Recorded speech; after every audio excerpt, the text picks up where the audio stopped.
Uh, yeah, uh, yeah,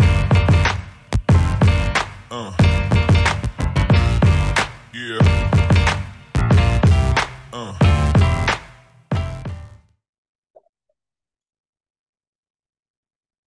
Oh ya, kalau misalkan aku nanya atau kalian mau nanya, bisa on mic atau lewat chat ya.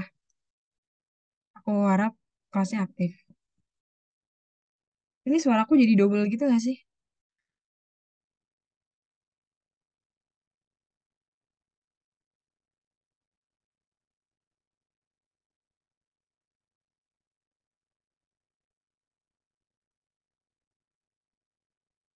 Enggak. Oke. Yang pertama, makromolekul. Seperti yang kalian tahu, makro itu kan berarti besar, molekul itu berarti molekul. Nah, makromolekul itu ada 4 jenis, yaitu ada lipid, karbohidrat, protein, dan asam nukleat. Nah, makromolekul itu apa sih? Makromolekul itu suatu polimer. Polimer itu eh, yang dibangun oleh monomer. Polimer itu kan molekul panjang yang gini. Ya, ini polimer, kayak suatu kumpulan dari monomer. Kalau satunya aja itu namanya monomer.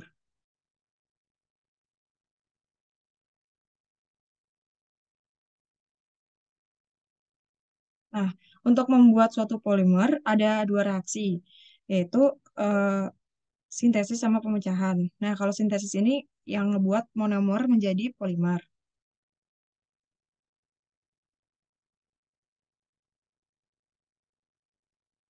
Ini melalui reaksi apa sih?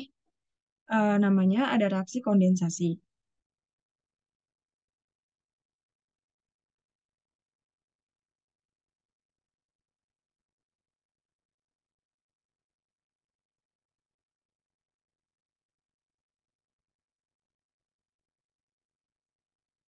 Reaksi kondensasi ini reaksi gabungan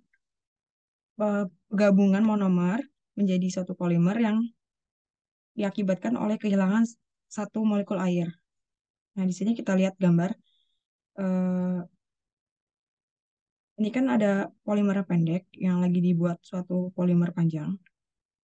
Nah, terus ini monomer yang mau digabungin ke polimer sebelumnya. Nah, karena untuk menggabungkan monomer menjadi polimer yang panjang, dia akan kehilangan satu molekul airnya yang di tengah ini. Nah, jadi ini H2O ya. H2O-nya menghilang. Sehingga digabungkan menjadi polimer yang panjang.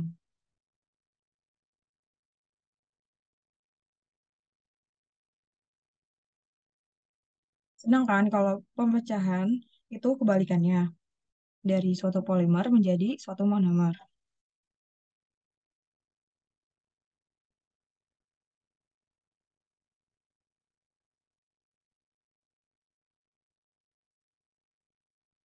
Melalui reaksi hidrolisis.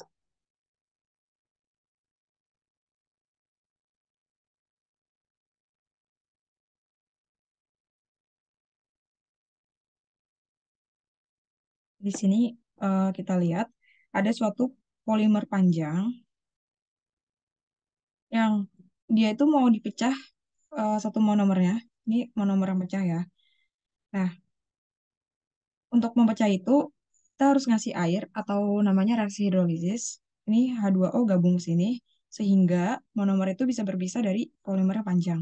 Ini polimer panjang, ini monomernya. Oke. Ini reaksi secara umum di polimer. Nah, sekarang masuk ke jenis-jenis makro-makro yang tadi yang termasuk 4. Ada karbohidrat, protein, asam nukleat, dan lipid. Yang pertama karbohidrat. Seperti yang kita tahu, karbohidrat itu suatu molekul yang fungsinya itu menjadi sumber energi utama dalam tubuh. Nah, untuk tahu karbohidrat itu termasuk apa aja sih? Karbohidrat itu termasuk gula dan polimernya. Jadi, nggak hanya polimer gulanya saja. Berarti gulanya juga masuk ke karbohidrat. Nah, karbohidrat ini ada jenis-jenisnya yaitu monosakarida, disakarida, dan polisakarida. Seperti yang kalian tahu, monosakarida itu berarti ada tiga ya, glukosa, galaktosa, fruktosa. Nah, sedangkan disakarida itu kan disakarida itu berarti di itu kan dua ya. Di itu dua berarti sakarida, berarti gabungan dari monosakarida. Dua gabungan dari dua monosakarida. Nah, glukosa ditambah glukosa itu namanya disakarida maltosa. Ini kalian udah tahu ya. Glukosa plus fruktosa jadi sukrosa, glukosa plus galaktosa menjadi laktosa. Ini. Nah, sedangkan polisakarida, polisakarida ini berarti gabungan dari beberapa monosakarida. Kan kalau disakarida itu cuma dua. Kalau polisakarida itu berarti kan banyak poli. Nah, termasuk apa aja sih? Termasuk pati, glikogen, selulosa, dan kitin. Pati itu kan pasti kalian tahu cadangan makanan yang ada di tumbuhan. Sedangkan kalau glikogen itu cadangan makanan yang ada di hewan. Nah, kalau selulosa ini komponen utama dari dinding sel tumbuhan. Nah, kalau kitin ini biasanya kalau kalian makan udang itu eksoskeletonnya itu dari kitin. Nah, polisakarida ini fungsi dan strukturnya itu ditentukan oleh monomer gula dan posisi ikatan glikosidik. Oh ya, tadi balik lagi ke polimer karbohidrat. Di karbohidrat itu eh, monomernya jadi polimer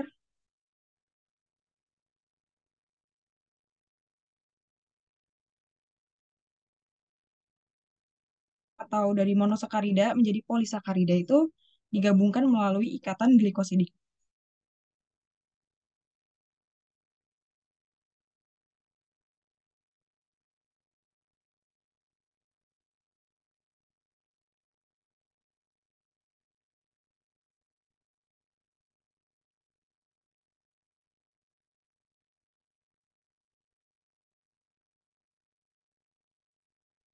Nah, ini yang tadi balik ke sebelumnya. Fungsi dan strukturnya polisakarida itu ditentukan oleh monomer gula dan posisi ikatan glikosidik. Nah, di karbohidrat itu ada dua monomer gula. Itu ada alfa glukosa dan beta glukosa. Nih. Nah, kalau alfa glukosa itu bentuknya tuh helix. Kalau beta glukosa itu bentuknya lurus. Nah, ini tuh kita temuin di mana sih? Nah, kalau misalkan nih kita balik ke polisakarida. Ada pati, glikogen, selulosa, dan kitin. Pati, glikogen, pati dan glikogen ini termasuk monomer itu alfa glukosa.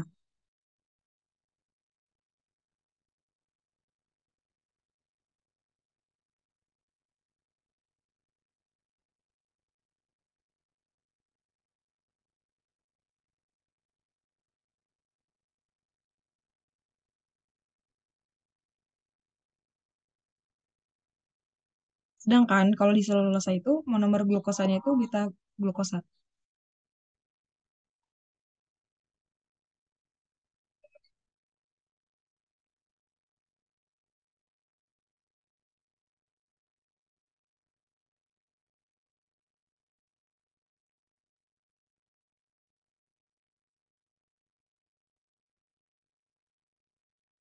Nah, kalau misalkan dari posisi ikatan glikosidik, di karbohidrat, ikatan glikosidik yang paling umum itu alfa 1 ke 4 paling umum.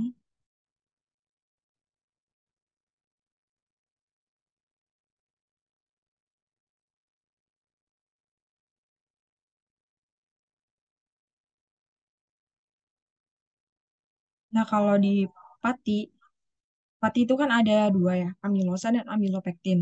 Nah, kalau pati, glikogen, selulosa itu semuanya ikatan glikosidiknya 1 ke 4. Tapi kalau di amilopektin, amilopektin itu kan amilosa, bentuknya itu sama kayak amilosa tapi bercabang. Kita bisa lihat di sini. Sini amilosa nggak ada cabang kan. Kalau amilopektin itu patinya tuh bercabang. Cabangnya ini.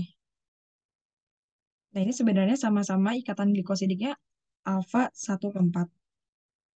Tapi yang bedainnya itu amilopektin di percabangannya itu ikatan glikosidiknya 1 ke 6.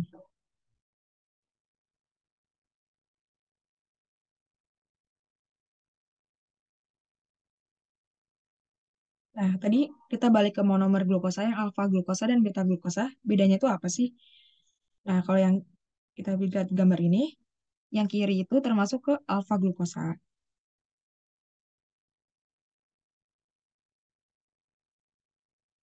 Yang kanan itu beta glukosa.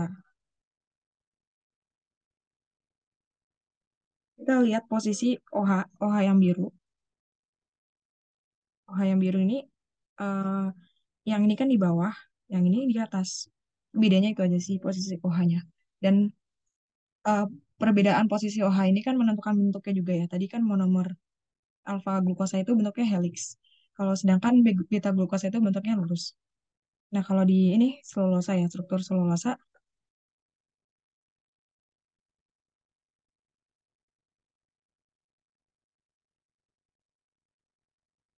dia kan tadi dibangun sama monomer beta glukosa ya, yang berarti bentuknya itu bukan helix, jadi bentuknya itu lurus. Ini bentuk kayak serat-serat, sehingga kayak nih, kumpulan dari polisakaridanya itu bentuknya mikrofibil. Nah, kalau di sini tuh bentuknya cabang-cabang. Cabang, ini cabang kayak gini. Ini bentuk telur cabang lagi kalau di amilopektin. Ya. Untuk karbohidrat aman nggak ya? Ini udah masuk ke lipid. Kalau aman boleh ketik di chat atau kalau ada yang mau nanya boleh interupsi aku atau nanya di chat ya. Gimana teman-teman?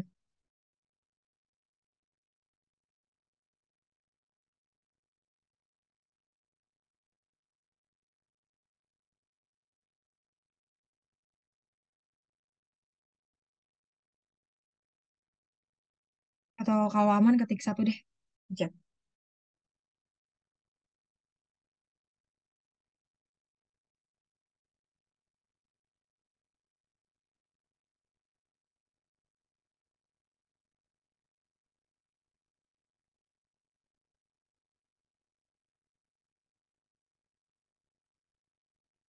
Aman ya berarti ya riset ya. Kalau yang lain gimana nih? Kalau aku kecepatan bilang ya.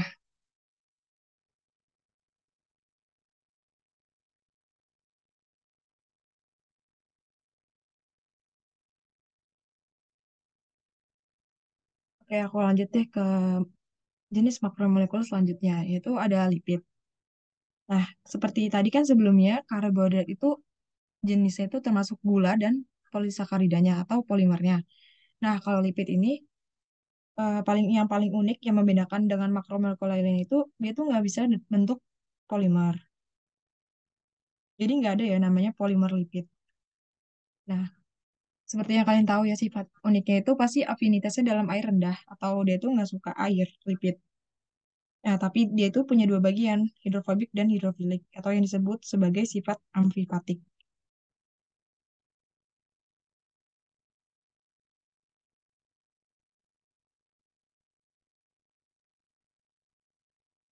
Nah, jenis-jenisnya itu ada tiga, triacylglycerol, glycerol, fosfolipid, dan steroid.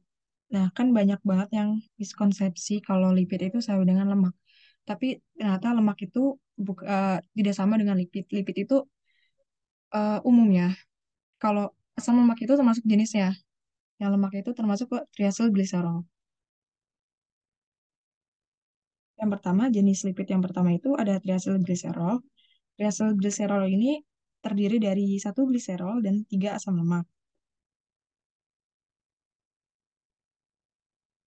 Nah, ini yang biru, yang kotak abu ini termasuk ke gliserolnya.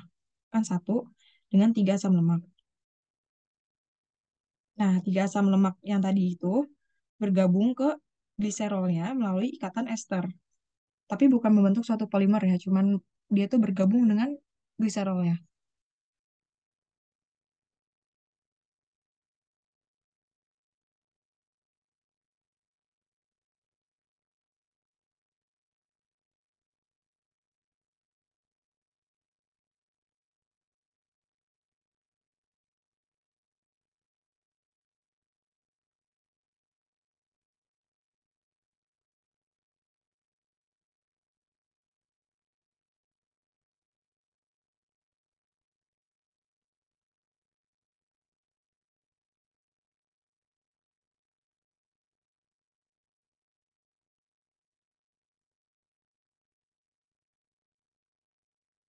Nah, seperti yang sebelumnya, asam lemak digabungkan ke gliserol itu kan melalui ikatan ester. Tapi ada reaksi polimer sebelumnya itu kalau gabungin itu sintesis berarti ada reaksi kondensasi yang artinya kehilangan satu molekul air ini. Di sini kan H2O-nya lepas sehingga asam lemak ini bisa bergabung ke gliserol. Nah, triasil gliserol ini punya dua jenis, yaitu ada triasil gliserol yang tidak jenuh atau unsaturated dan triasil gliserol yang saturated atau jenuh.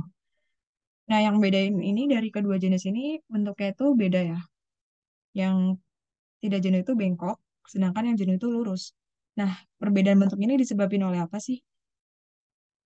Disebabkan oleh adanya ikatan ganda di triasil gliserol yang bengkok. Kita lihat di sini gambar. Yang pertama, yang atas itu jenisnya itu yang saturated atau yang jenuh. Nah, sedangkan yang bawah ini unsaturated. Yang di saturated, ini kan kita lihat, sini nggak ada ikatan ganda ya. Nggak ada ikatan rekap ganda. Kalau kalian belajar hidrokarbon, di kelas 11 kan udah diajarin. Sini nggak ada ya, nggak ada ikatan ganda. Nah, kalau di unsaturated, sini ada ikatan ganda. Di tengah-tengah sini ya. Kelihatan kan ya? Nah, ini nih yang nyebabin bentuk triasil glycerol yang tidak jenuh, itu bentuknya bengkok.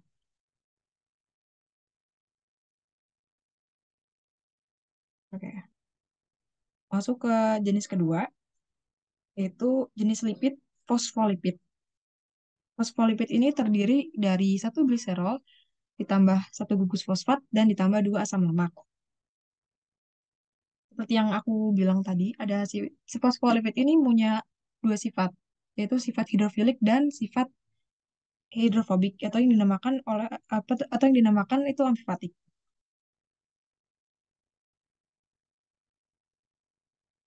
Hidrofilik itu berarti suka air dan hidrofobik itu berarti tidak suka air.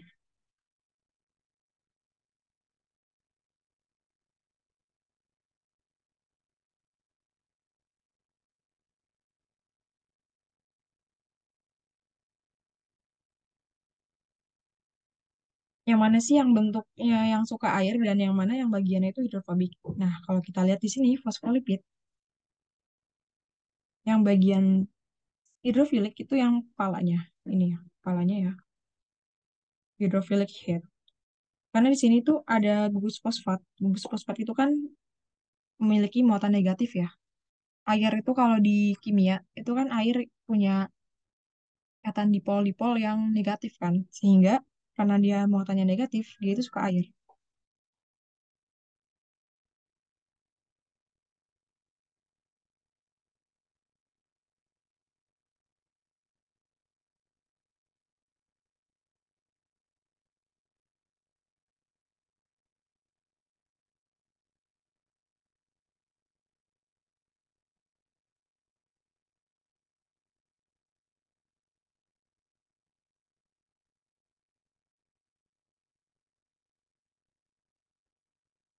Nah, ini yang bagian hidrofobiknya itu ada di bagian ekor. Bagian ekor ini kan termasuk asam lemak ya. Asam lemak itu kan eh, kayak gini, kalau misalkan di kimia, ini kan kalau cuman rantai-rantai kayak gini isinya berarti CH3, CH itu kan rantai karbon. Rantai karbon itu kan gak suka air. Sifatnya itu non-polar.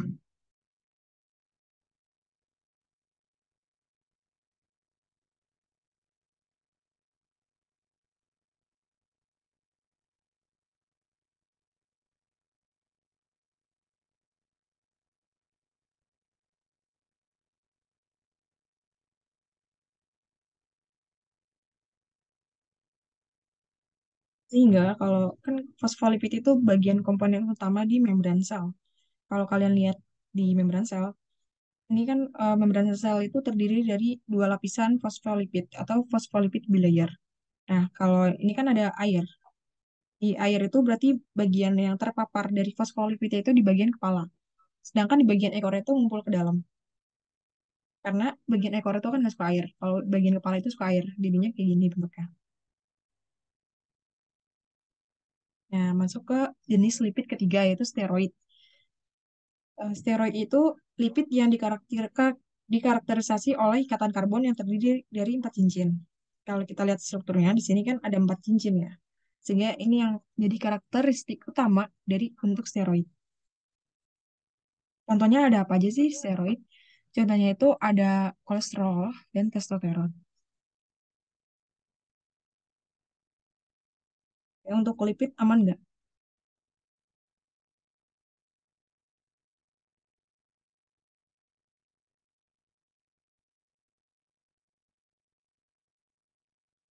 Ini kalau aku putus-putus bilang ya.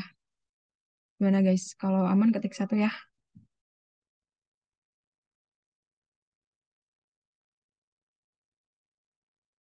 Aman. Oke. Aku lanjut ke makromolekul selanjutnya itu protein. Protein itu gabungan dari polipeptida. Jadi yang kalian kenal itu protein. Kalian ada kenal dua istilah kan? Ada polipeptida dengan protein. Nah, perbedaan dari polipeptida sama protein itu apa sih? Kalau polipeptida itu polimer dari asam amino. Nah, sedangkan kalau protein itu berarti gabungan dari polipeptida.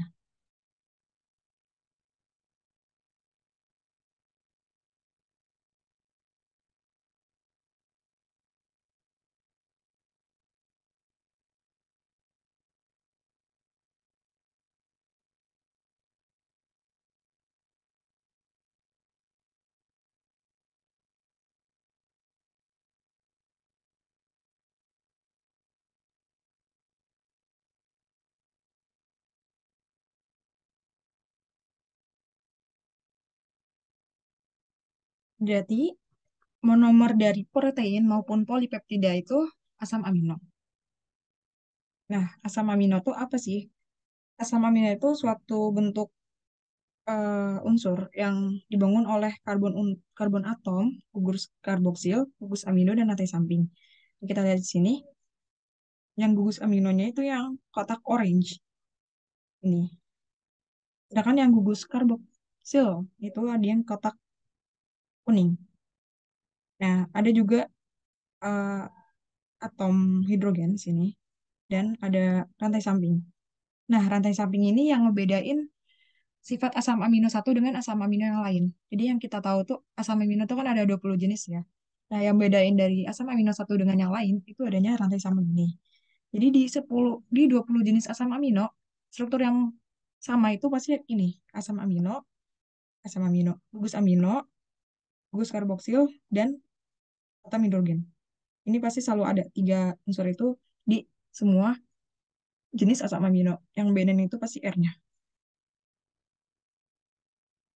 Nah, untuk membentuk suatu polimer dari peptida atau untuk membentuk suatu polipeptida itu kan digabungkan dari asam amino satu dengan asam amino yang lain. Seperti yang tadi aku sebutin sebelumnya, ada reaksi polimer yang berupa sintesis, yang berarti memerlukan reaksi kondensasi atau kehilangan molekul air. Nah, kalau di protein atau di polipeptida, namanya itu ikatan peptida.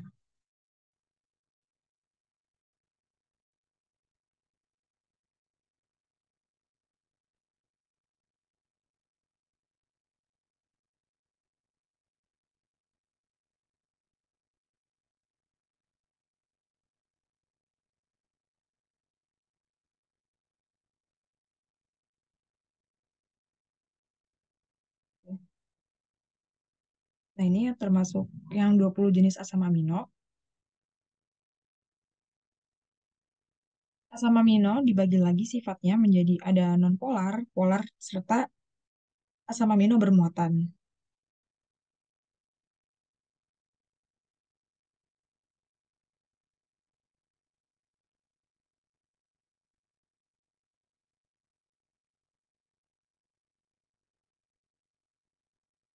Yang bermuatan ini ada dua ya, berarti muatannya itu asam dan basa.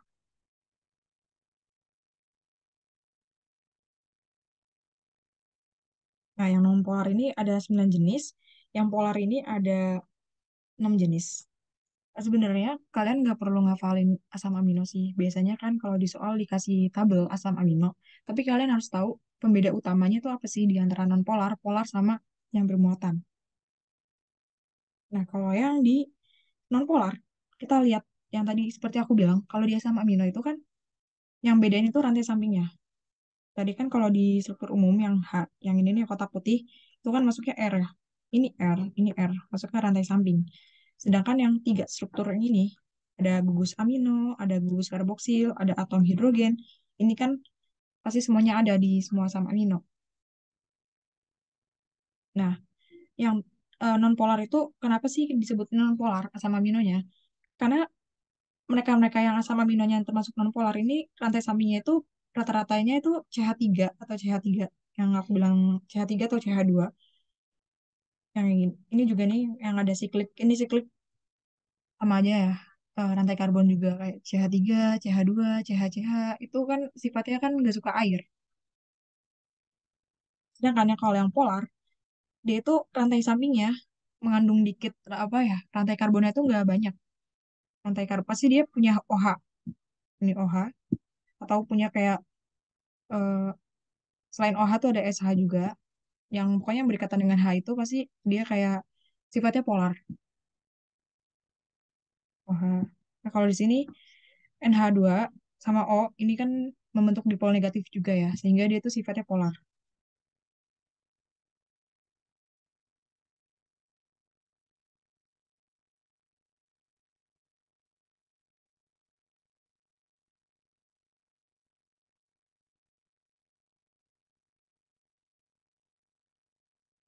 Berupa rantai karbon yang sehingga bersifatnya nonpolar.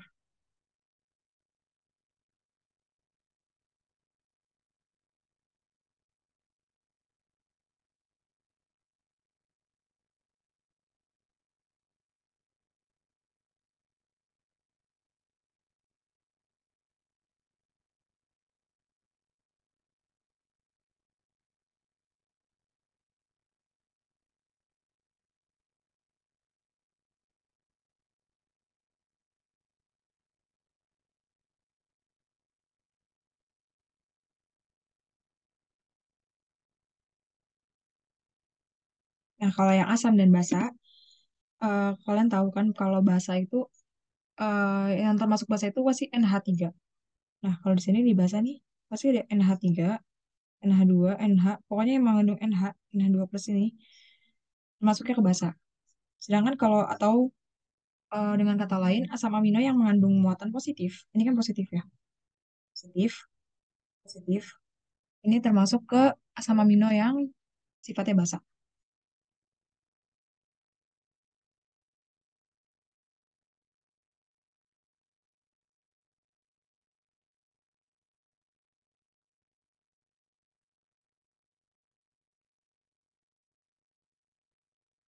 Nah, ini yang asam, yang di asam ini kan rantai sampingnya itu mengandung muatan negatif.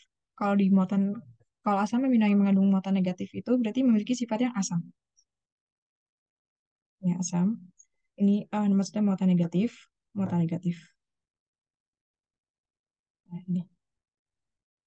Jadi kalian cukup tahu pembeda utama dari asam amino yang sifatnya non-polar, polar, atau yang bermuatan maupun asam dan basa. Jadi kalau jenis-jenisnya nggak jangan terlalu dihafalin. Pasti dikasih tabel asam amino. Nanti masuk ke protein yang tadi sebelumnya. Seperti yang kita tahu, protein itu punya 4 level bentuk struktur. Itu ada struktur primer, struktur sekunder, tersier, dan kuartener. Nah, yang bedain itu apa sih? Berarti yang struktur primer itu berarti struktur yang paling dasar dari protein. Nah, bentuknya itu berupa sekuens asam amino aja. Berarti kan sekuens asam amino itu kan digabungin menjadi polipeptida itu melalui ikatan peptida. Berarti di sini ikatan yang berperan berarti ikatan peptida.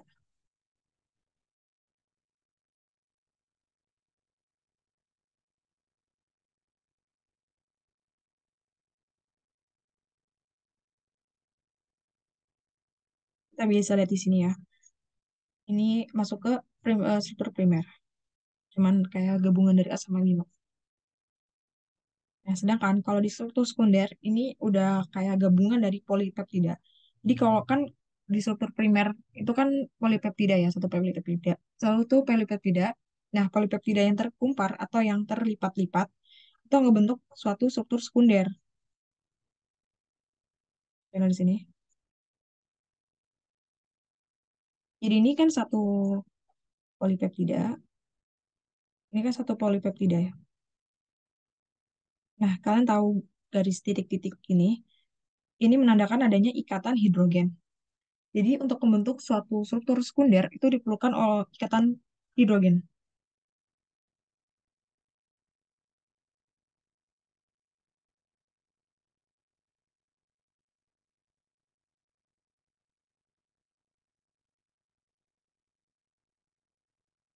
Nah, ikatan hidrogen ini asalnya dari mana? Tadi kan kita belajar untuk struktur utama dari asam amino. Itu kan ada atom hidrogen ya. Nah, atom hidrogen kalau ketemu tiga atom O, F, sama N, itu kan ngebentuk ikatan hidrogen ya.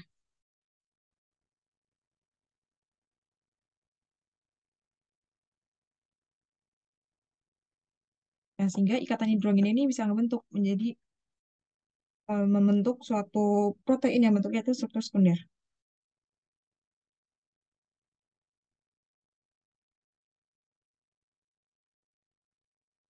Nah, yang ketiga, struktur tersier.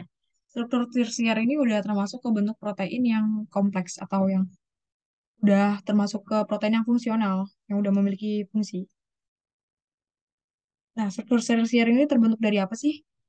Struktur tersier ini bentuk dari struktur sekunder yang tertumpuk-tumpuk atau pelipatan lokal dari struktur sekunder, nah, sehingga membentuk struktur tersier dari protein. Nah, di struktur tersier ini melibatkan beberapa interaksi ikatan, nggak cuman ikatan hidrogen dengan ikatan peptida, tapi ada interaksi hidrofobik, yaitu ada interaksi van der Waals, dan ada juga ikatan hidrogen yang berperan, dan ada ikatan kovalen. Ikatan kovalennya itu berupa jembatan disulfida.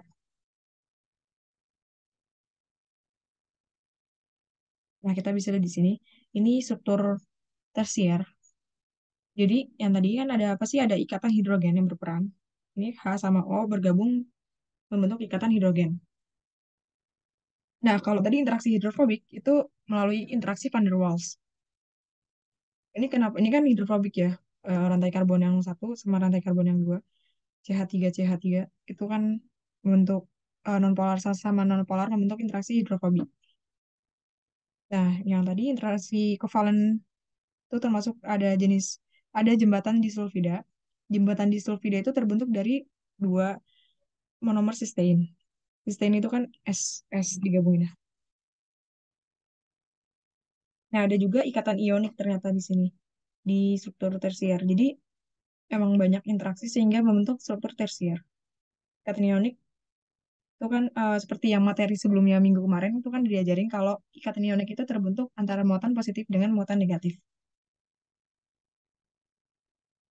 Nah, kalau struktur kuartener ini bentuk kompleks, sangat kompleks dari protein. Jadi eh, beberapa beberapa protein di dalam tubuh ya kalau dia fungsional tuh harus bentuknya tuh kuartener. Itu ada di hemoglobin. Nah, kalau struktur kuartener ini udah bentuknya tuh dari beberapa protein yang tergabung yang terdiri dari beberapa subunit. Jadi protein itu ngebentuk satu kuartener.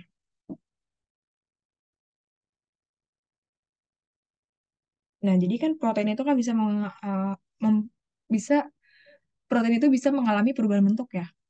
Nah, perubahan bentuk ini kan dapat memengaruhi fungsional juga. Kalian tahu penyakit sickle cell atau sebutannya itu sel bulan sabit. Nah, kalau di situ tuh hemoglobinnya itu kan bentuknya tuh kayak bulan sabit ya. Nah, itu disebabkan oleh apa sih? Nah, ternyata sickle cell ini disebabkan oleh perubahan bentuk struktur primer protein. Nah, di sini kita lihat ya. Di hemoglobin yang normal, strukturnya tuh kayak gini. Nih, yang vol, his, leucin, treonin. Nah, ini. Nah, kalau yang di single cell, ternyata ada mutasi di asam aminoglisin, GL itu kan glisin ya. Jadi valin di sini. Nah, perubahan satu asam amino ini ternyata nyebabin perubahan bentuk dari struktur kuartenernya dia. Nah, kalau tadi kan bentuknya kan di subunit kayak gini kan. Struktur kuartenernya jadi kayak gini.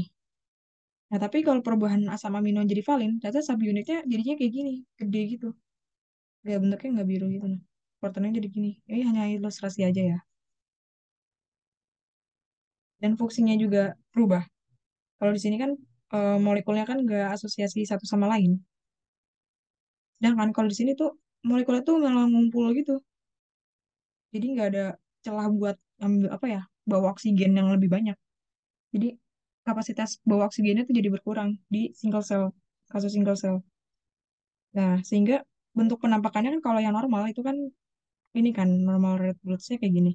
Tapi kalau di sini jadinya bentuknya bulan sabit.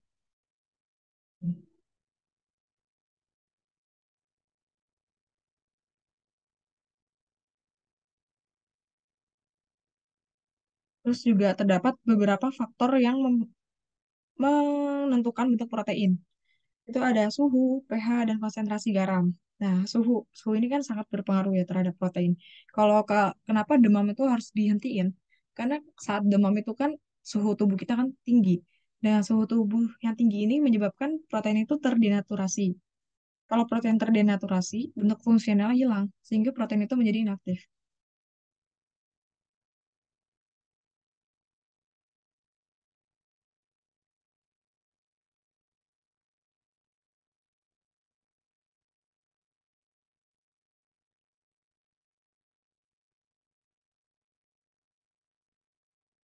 pH juga berpengaruh. Jadi kalau asam amino mengalami pergeseran pH, dia itu akan membentuk suatu bentuk ion ya. Nah, kalau bentuk ionnya itu kan dapat merusak membran sel ya. Jadi kehilangan juga bentuk fungsionalnya.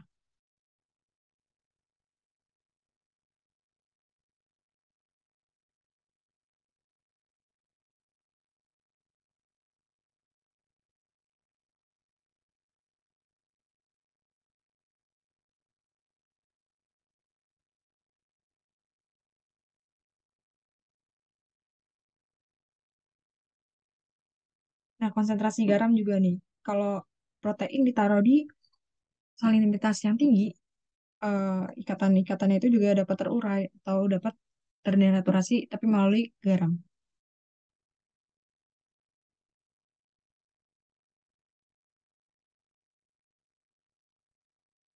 Nah, jenis-jenis protein. Jenis-jenis protein itu ada enzim, protein motor, protein reseptor, protein sinyal, protein regulator gen. Nah, enzim pasti udah familiar banget kan. Enzim ini termasuk bagian dari protein yang fungsinya itu bersifat sebagai katalis. Katalis itu apa sih? Katalis itu molekul yang gunanya itu untuk mempercepat reaksi, tapi molekul tersebut tidak mengalami reaksi juga, atau dia tuh seperti apa ya? Percepat reaksi.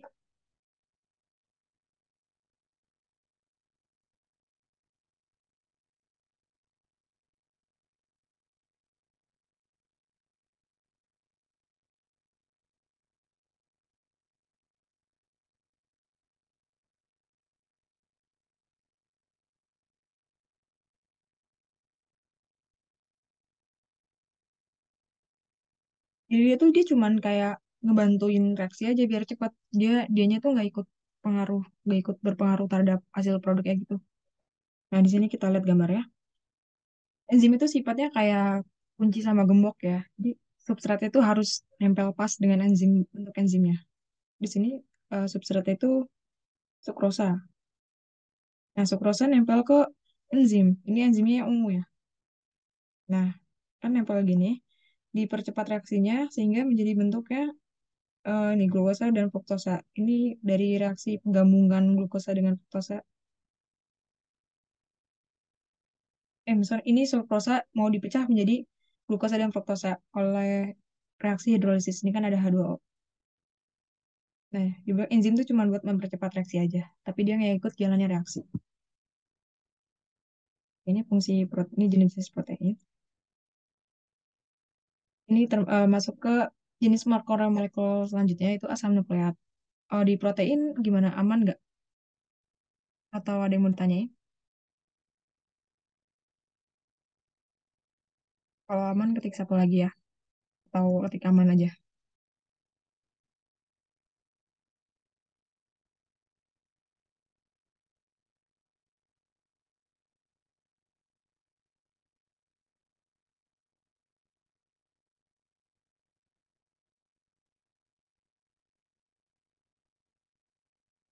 Gimana teman-teman?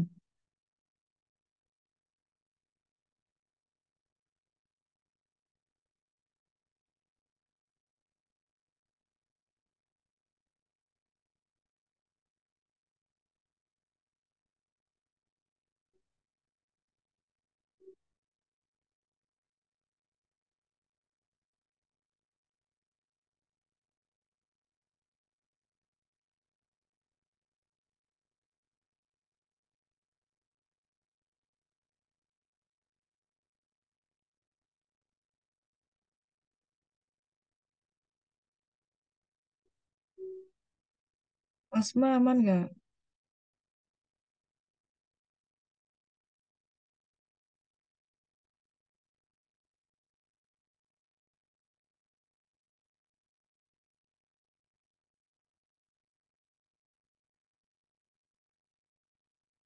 Aku lanjut aja deh. Makromolekul selanjutnya itu ada asam nukleat ya.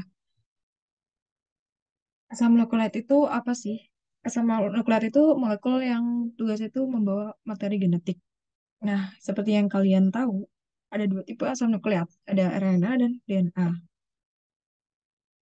Nah, asam nukleat itu bentuk polimernya itu namanya itu polinukleotida, sedangkan bentuk monomernya itu nukleotida. Nukleotida. Nah, ini polinukleotida. Sedangkan monomernya itu nukleotida yang ada di yang kotak ini. Kan digedein di zoom jadi gini. Nah, nukleotida ini terdiri dari komponen itu ada gula pentosa. Gula pentosa yang ini ada basa nitrogen dan ada gugus fosfat. Nah, eh, untuk membangun suatu polinukleotida kan dibutuhkan beberapa monomer.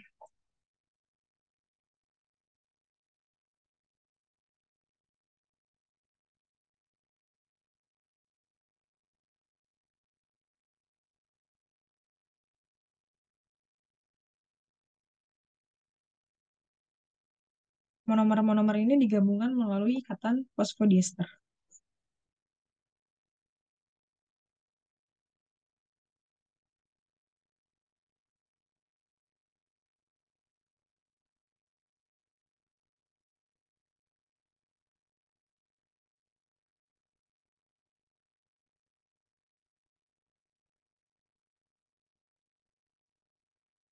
Nah, balik ke komponen dari satu nukleotida. Tadi kan ada gula pentosa, basa nitrogen, dan gugus fosfat.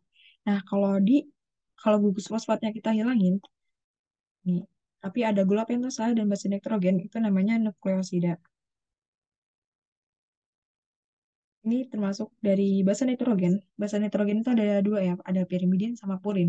Pirimidin ini berarti yang kecil. Nah, kalau yang purin itu bentuknya gede. Yang basa purin itu ada basa adenin dan guanin. Kalau yang basa pirimidin itu ada basa sitosin, timin, dan urasil. Kalau urasil ini ditemuinya di RNA aja. Kalau yang basa timin itu ditemuinya di DNA aja. Nah, ini tadi yang gula pentosa. Kalau di RNA, ini atom hanya ini kan nggak kehilangan O ya di sini. Jadi kalau di DNA itu kan kehilangan O ya, nggak ada O-nya. Nah, makanya kenapa DNA itu namanya deoksiribosa. Berarti kan D itu kan kehilangan ya. Berarti D itu kehilangan oksigen di atom H-nya. Kalau ribosa ini kan ya emang umumnya kayak gini.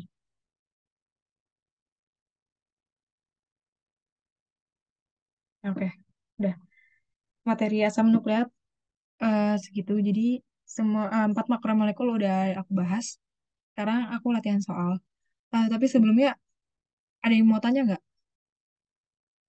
Ayo guys, kalau mau tanya atau mau diulang lagi, bilang ya.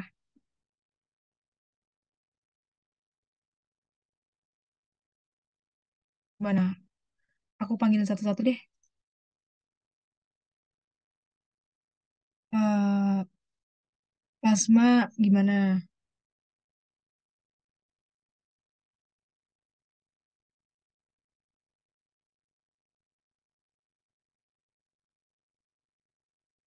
Kalau plasma,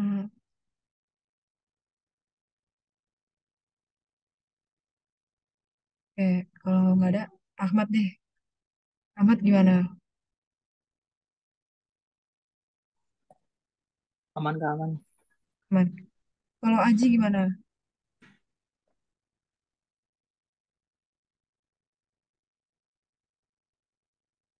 Aji aman? Aman, oke. Sandi aman?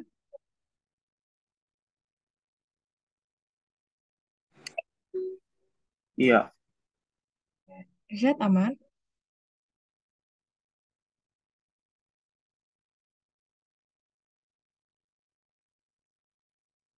Oke, sekarang aku latihan soal ya. Jadi aku tuh pengen ngasih tahu kalau bentukan soal Olimpiade itu gimana.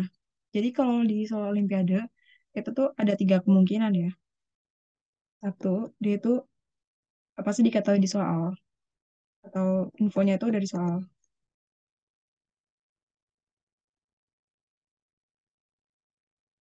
Dua, dia tuh nerapin konsep atau nerapin hafalan sedikit dari Campbell.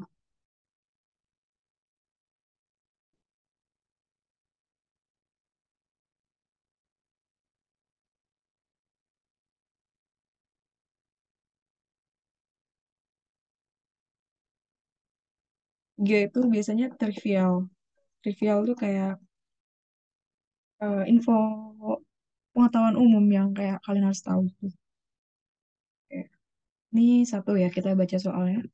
Di manik-manik pada gambar di bawah ini menunjukkan backbone protein. Protein ini dibagi menjadi empat bagian. Ini ada empat kotak ya. Ada kotak satu, kotak dua, kotak tiga, dan kotak empat. Nah, beberapa interaksi rantai samping ditunjukkan. Yang pertama, pernyataan pertama. Pada bagian satu, interaksi yang ditunjukkan terbentuk antara rantai samping asam amino sistein dan metionin.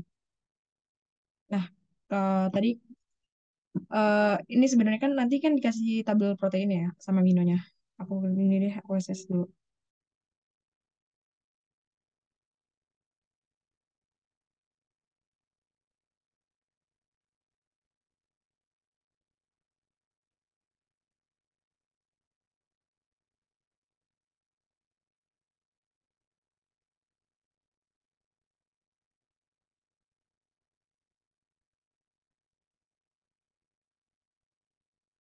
Ini kan interaksi yang paling utama di satu-satu ini adanya dua asam amino cysteine ya, yang SS.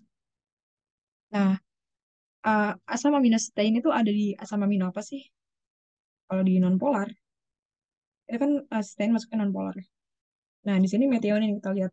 Di metionin kan nanti sampingnya emang ada cysteine, tapi dia itu kan gak bentuk S dengan S gini kan. Nah, kalau di cysteine, oh cysteine masuk ke sini. Cysteine ini kan S-nya ini kan di akhir ya, di akhir. Jadi dia bisa bentuk polimer lanjutnya lagi kan. Nah, kalau di metionin ini kan S-nya kan di tengah, jadi dia nggak bisa bentuk polimer. Sehingga dia itu pasti interaksi yang ditunjukkan itu nggak bisa melalui metionin. Karena metionin tadi asam amino sisteinnya ini kan di tengah, jadi nggak bisa bentuk suatu polimer. Jadi yang bisa bentuk interaksi ini yang punya sistein di paling ujung, yaitu asam amino sistein aja.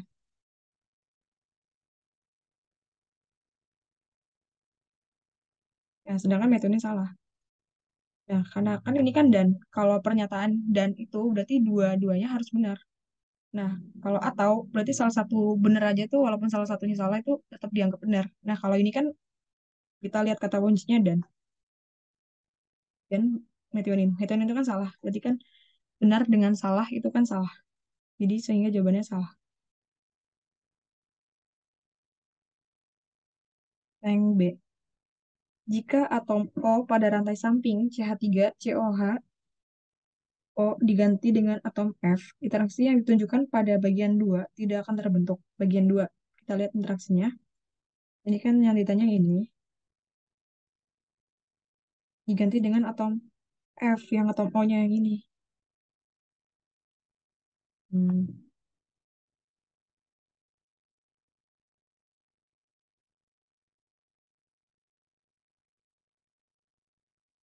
Nah, ini kan interaksinya ini kan ikatan hidrogen ya.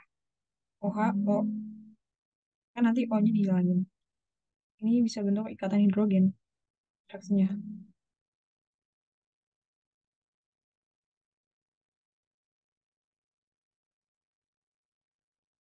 Tadi kan ikatan hidrogen itu bisa kebentuk kalau atom H ketemu dengan atom F, O, sama N. Atau atom-atom yang memiliki tingkat elektronegatifnya yang tinggi.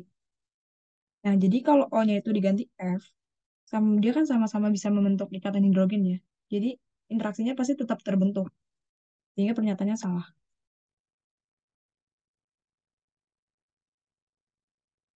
Nah, yang C. Apabila rantai samping yang bermuatan negatif pada bagian 3, yang otak ketiga, diganti dengan asam amino polar seperti glutamin, interaksi yang ditujukan pada bagian 3 tidak dapat dipertahankan. Kita lihat interaksi yang bagian 3. Bagian 3 ini, oh ini kan yang asam amino kiri. Ini kan non polar ya, karena kan bentuknya kayak rantai karbon. Ini non polar. Yang kanan ini kan CH. Ini bentuknya ini, oh ini bentuknya masih polar. Ini polar karena dia punya dua atom oksigen.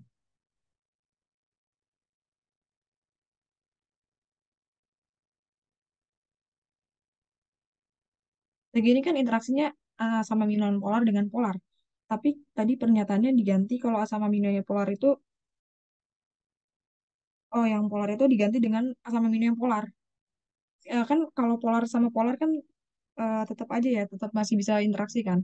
Jadi maksud soalnya itu kalau ininya diganti, yang ini diganti dengan asam amino yang polar.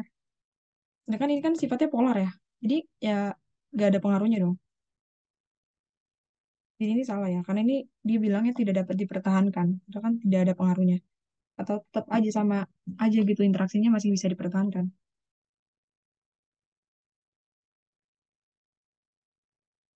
Yang D, interaksi rantai samping yang ditunjukkan pada bagian 4 disebut sebagai interaksi van der Waals. Tadi kan interaksi van der Waals itu kan termasuk interaksi hidrofobik.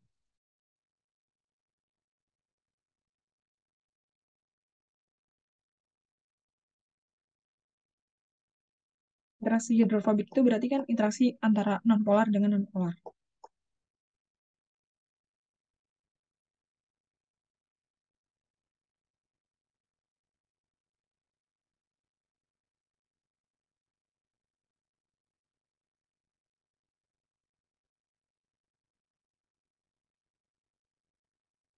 Nah, kita lihat asam amino yang di bagian kotak 4. Kotak 4 ini kan asam amino yang kiri, ini kan nonpolar ya, kan rantai karbon CH. Kalau yang kanan, ini juga masuknya ke nonpolar, karena kan rantai karbon juga ya. Hingga ini memang benar kan, interaksi hidrofobik antara nonpolar dengan nonpolar. Ini jawabannya benar.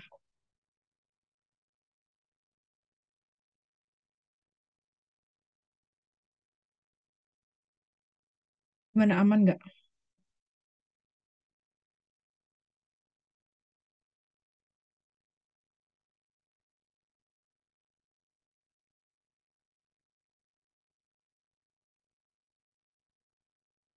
Ada yang mau ditanyain, guys?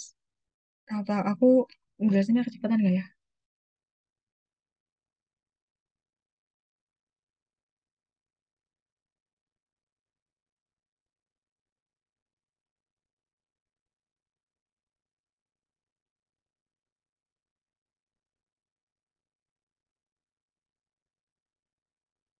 Oh, yang B. Oh ya, yang B ini kita lihat dulu ya. Kita pelan-pelan lihatnya yang kotak kedua. Ini kan asam amino yang aku tulis dulu deh.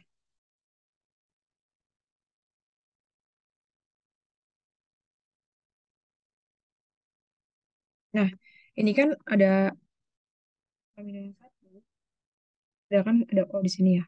Dan sini kan ada OH, CH. Nah, di asam amino ini O-nya kan bisa dihilangin buat bentuk ikatan hidrogen.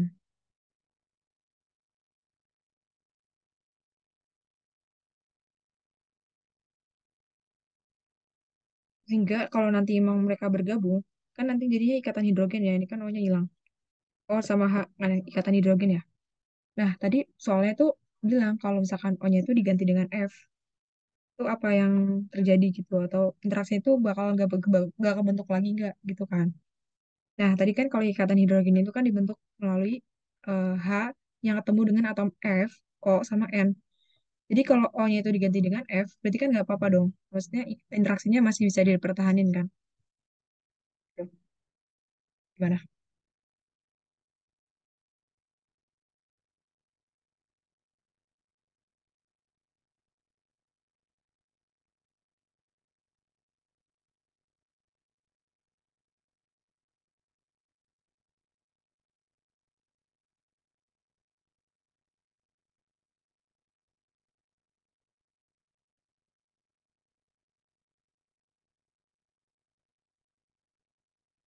Oke, eh, aku lanjut ke materi selanjutnya ya.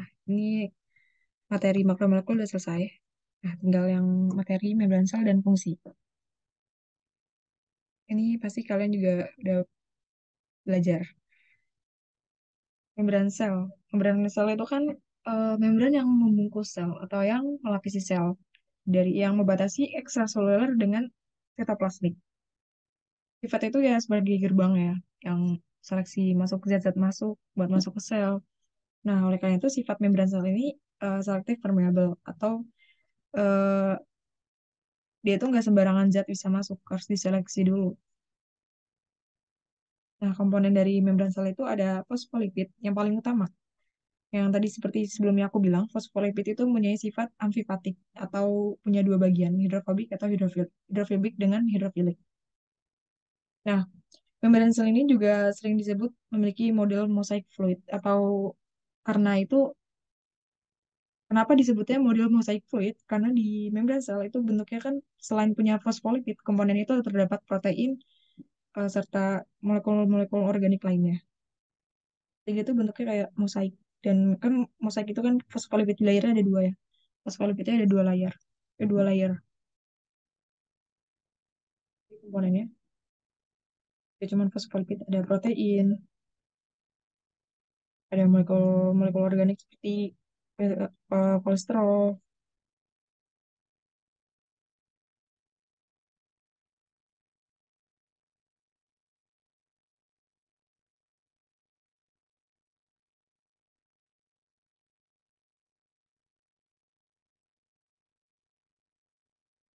Nah, ini ya, yang hidrofilik itu pasti bagian kepalanya. Kepalanya itu pasti ada di luar karena kan suka air. Kalau yang hidrofobik itu kan ekornya. Ekornya kan berarti ngumpul di dalam karena dia tuh nggak suka air. Nah, ini yang bagian ininya, yang sisi ekstraseluler dengan sitoplasmiknya. Jadi kan ada beberapa protein ya. Yang protein nempel ini kan sebutnya protein integral. Kalau protein yang nempel di samping-sampingnya aja itu namanya protein perifer. Nah, di sini juga ada glikoprotein, ada glikolipid. Nah, glikoprotein itu berarti karbohidrat yang nempel dengan protein. Nah, kalau glikolipid ini berarti karbohidrat yang nempel dengan fosfolipidnya. Nah, ternyata ada sifat membran-membran yang lain. Itu sifatnya itu fluidodinamis atau fosfolipidnya itu dapat bergerak secara ada gerakan refleksi, rotasi, flip-flop, difusi lateral. Nah, kalau yang gerakan fleksi, ini tuh geraknya cuma beberapa derajat aja. Kayak cuma muter dikit, dikit banget gitu.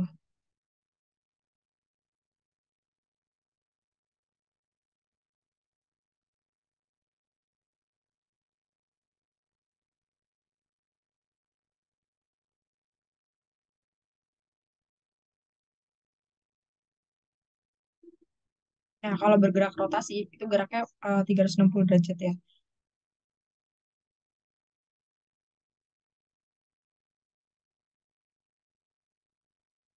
Nah, kalau gerak flip flop itu geraknya itu eh, antara layar atas dengan layar bawah.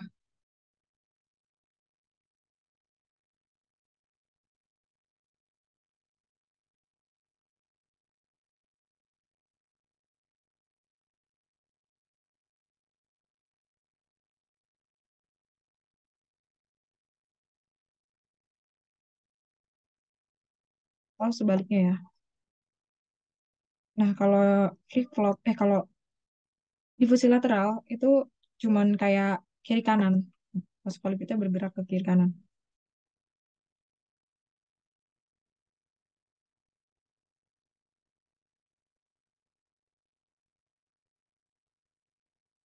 Atau sebaliknya kanan ke kiri. Yang digambar. Yang lateral movement ini yang ini ya. Jadi fosfolipid yang kiri pindah ke fosfolipid yang kanan. Nah, kalau yang flip flop itu berarti fosfolipid itu bergerak dari atas atau ke bawah. Jadi pindah tempat. Nah, kalau yang gerakan flip flop ini jarang ya. Jadi cuman kayak beberapa sekali dalam sebulan. Jadi jarang. Kalau yang difusi lateral ini eh, cukup sering. Yang gerakan lateral ini ya. Flip flop dia harus pindah dulu, harus arrangement dari atas ke bawah. Gerakan rotasi ya cuman pindah doang. Ini kayak 360 derajat. Putar balik nih gitu. Nah, membran itu juga harus bersifat itu asimetris atau kayak kan kalau simetris itu kan berarti membran selnya rapi, kayak bentuk suatu sandwich kotak, sandwich yang dua lapisan benar-benar rapi. Nah, kalau simetris itu kan dia pasti punya celah, nggak kayak kalau simetris itu kan kayak gini. Nah, ini mau kalau lain.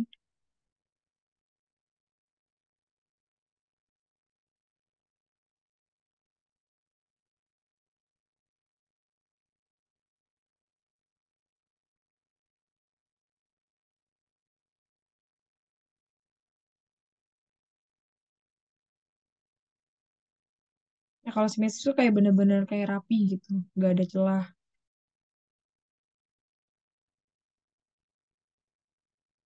Nah, kalau membran tuh kenapa sih harus sifatnya asimetris? Kalau membran sifatnya simetris, berarti selnya mati. Jadi membrannya itu nggak berfungsi lagi.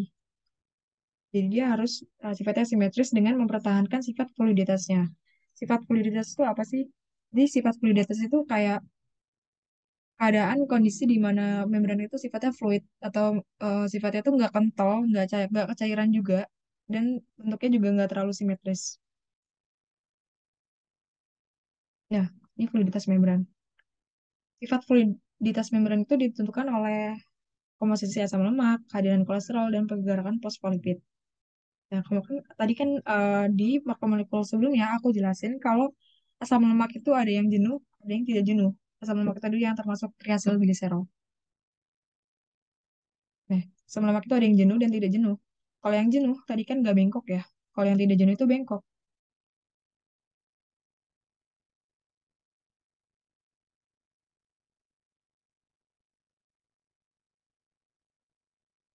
Kok tidak bengkok salah-salah ini.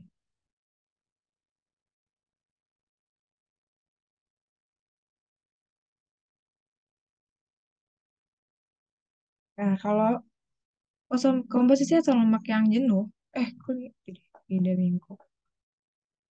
Ih, salah-salah. Benar yang tadi depan. Tidak bengkok. Nah, yang tidak jenuh itu kan bengkok ya. Nih, ini yang bengkok-bengkok. Ini tuh asam lemak yang tidak jenuh. Kalau yang asam lemaknya yang kayak gini nih, yang gak bengkok, itu kan jenuh. Nah, ini sifat fluid sama kental. Nah, kalau sifat fluid yang bagus itu yang di membran sel itu yang sifat fluid. Yang sifatnya itu nggak simetris, yang ada celah. Nih. Sedangkan kalau sifat kental ini kayak sifatnya itu simetris gitu. Rapih membran selnya. Nah, ini juga ada kehadiran kolesterol.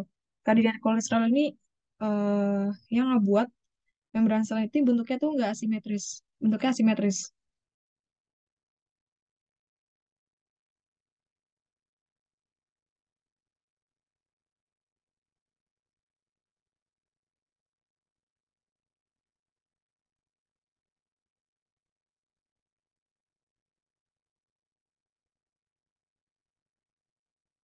Jadi kolesterol ini menjaga membran itu dalam kondisi yang fluid dan pergerakan fosfolipid.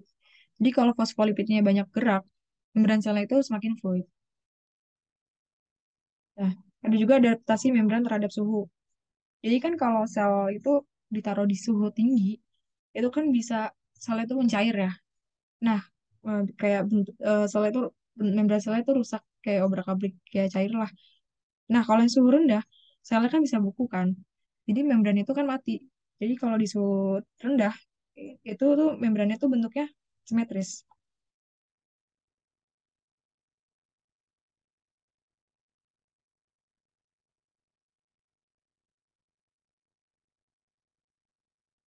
Kalau sebaliknya kalau suhu tinggi tadi kayak semakin fluid dan selnya itu pasti mencair dan rusak.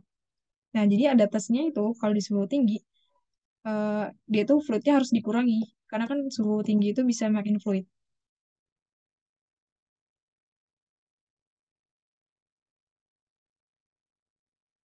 Nah, fluiditas itu dikuranginya dengan apa?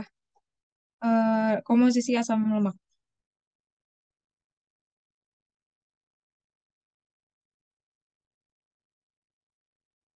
Nah, kalau yang tadi kan asam lemak yang jenuh dan tidak jenuh, ini pengaruhnya ke asam lemak jenuh itu menurunkan fluiditas. Sedangkan yang asam lemak yang tidak jenuh itu dia menaikkan fluiditas. Sehingga kalau di suhu tinggi, kan fluiditas harus dikurangi. Sehingga komposisi asam lemak yang paling banyak itu pasti asam lemak yang jenuh.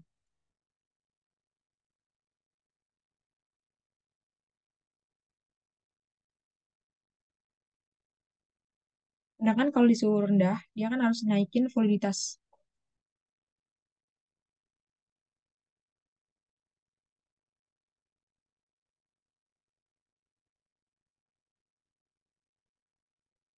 Jadi komposisi asam lemak tidak jenuh harus dibanyakin.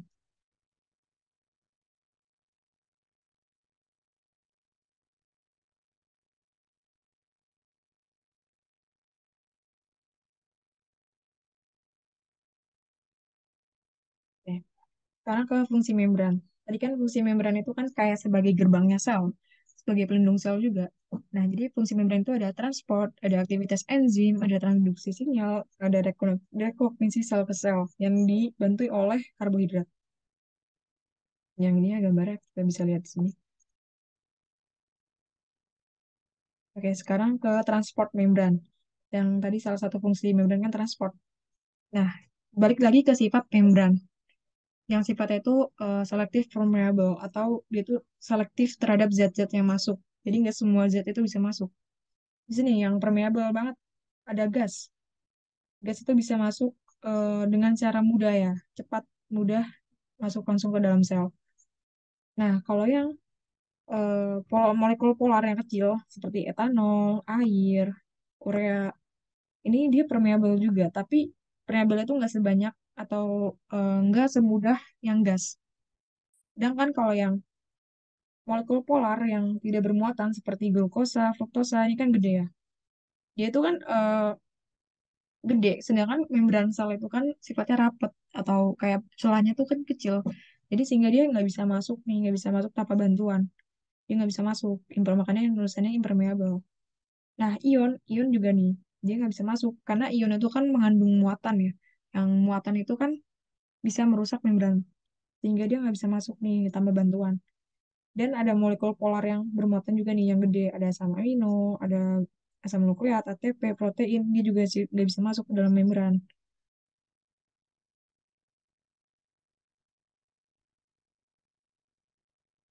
Nah, kayak itu ada mekanisme transport di membran. Ini aku udah buat eh, yang biar mudah. Jadi transport itu kan dibagi dua ya. Ada transport aktif dan transport pasif. Nah, transport aktif ini dia itu membutuhkan energi berupa ATP.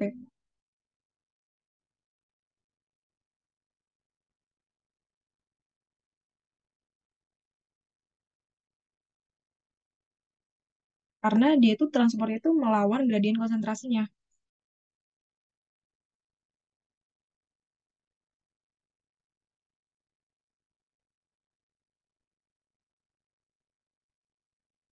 Sedangkan kalau yang transport pasif, dia tuh nggak butuh energi, nggak butuh ATP. Karena dia tuh ditransport menuruni gradien konsentrasinya.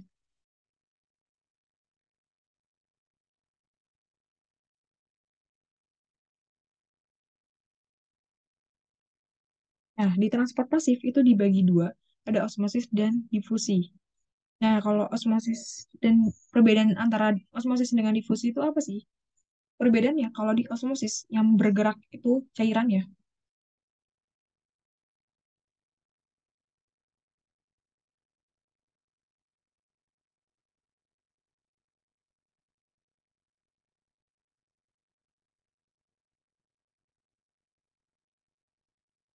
Sedangkan kalau yang difusi, yang bergerak itu zat terlarutnya atau molekulnya.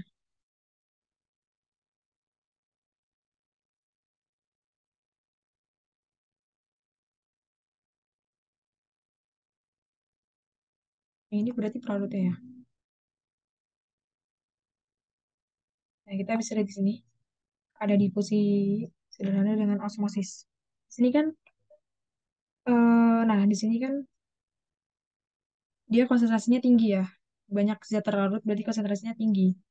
Nah, sehingga kalau dia mau zat terlarutnya pindah ke sini, kan dia menuruni gradien konsentrasi ya. Jadi nggak butuh energi. Jadi dia dengan mudahnya pindah ke tempat yang konsentrasinya itu lebih rendah. Iya kan zat terlarutnya pindah. Zat terlarutnya pindah, pindah, pindah. Dan ini udah mencapai kesetimbangannya, jadi nggak dipindah lagi. Kalau di osmosis, kan ini lower concentration of solid. Jadi zat terlarutnya kan dikit kan. Jadi dia konsentrasi pelarutnya itu tinggi, tapi konsentrasi zat larutnya itu rendah. Nah, kalau di sini konsentrasi zat larutnya kan tinggi, karena kan konsentrasi gulanya kan tinggi. Tapi konsentrasi pelarutnya itu rendah. Nah, karena di sini konsentrasinya tinggi, di sini kan konsentrasinya rendah. Jadi air itu masuknya ke sini.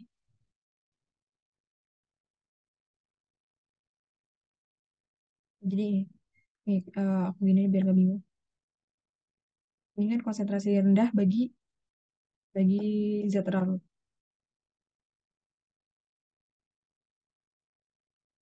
Tapi kalau bagi pelarut, ini konsentrasinya tinggi.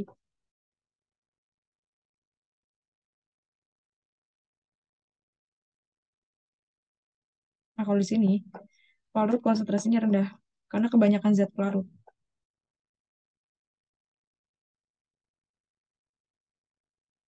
Jadi kan tadi kan osmosis itu kan yang pindah pelarutnya ya. Jadi pelarut yang konsentrasinya tinggi pindah ke konsentrasi yang rendah. Jadi yang kiri itu berkurang airnya. Ya, kita lihat berkurang airnya. Oke, tadi difusi kan ada dua ya. Difusi sederhana dan terfasilitasi. Nah, difusi sederhana itu nggak butuh bantuan protein. Jadi cuman kayak lewat aja. Nah, kalau yang difusi terfasilitasi itu dibantu oleh protein. Oh ya, tadi yang di posisi sederhana ini buat pindahan gas ya. Jadi kan gas itu kan sifatnya kan sangat permeabel, sehingga dia tuh nggak butuh bantuan apapun untuk pindah tempat. Jadi dia pakai difusi sederhana.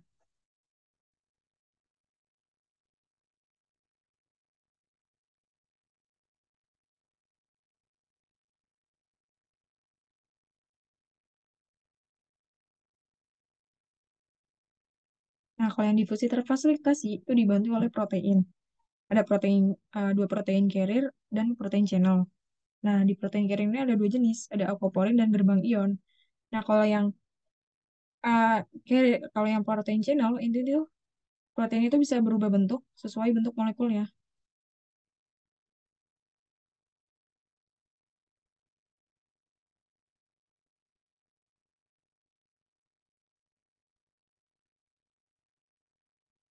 Sedangkan kalau yang carrier nggak berubah bentuk. Jadi dia kalau protein carrier itu tuh selalu kebuka. Kayak aquaporin ini kan buat air. Nah kalau yang ini, yang gerbang ion ini buat ion. Kita lihat di sini. Yang channel protein sama carrier protein bedanya. Nah di channel ini kan selalu kebuka ya. Kayak ada zat masuk, masuk aja gitu. Nah kalau di carrier protein, dia tuh menyesuaikan bentuk molekul yang masuk. Misalkan ini molekul yang masuk glukosa ya.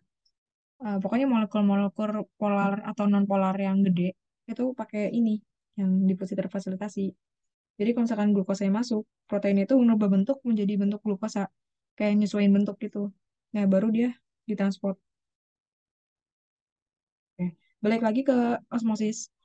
Ada fenomena osmosis di sel hewan dan tumbuhan. Ini pasti kalian tahu lah ya. Kalau sel hewan dimasukin ke larutan yang hipotonik, dia itu pasti bakal pecah. Kalau yang dimasukin isotonik, dia itu normal. Kalau yang di hipertonik, dia itu pasti bakal reanasi. Nah, kalau yang di sel tumbuhan, kalau yang dimasukin ke larutan hipotonik, dia itu sifatnya normal. Kalau yang dimasukin ke sifatnya isotonik, dia itu layu atau flaccid. Nah, kalau yang hipertonik, itu selnya memisah ya, antara dinding sel dengan selnya, atau plasmolisis. Oke, lanjut ke transport aktif. Jadi transport aktif itu kan tadi ada tiga ya, ada pompa ion, kotransport, dan endositosis dan eksositosis atau transport melalui vesikular. Jadi transport aktif ini butuh energi atau butuh ATP karena dia tuh transportnya melawan gradien konsentrasinya atau dari konsentrasi rendah ke konsentrasi tinggi sehingga dia butuh energi. Nah, contohnya itu ada kalau di pompa ion itu ada dua jenis ya, ada pompa Na plus dan pompa Na plus dengan K plus dan ada pompa H plus. Nah, kalau pompa Na plus K plus ini tuh biasanya di hewan. Kalau yang pompa H plus itu tuh biasanya di bakteri, fungi, tumbuhan.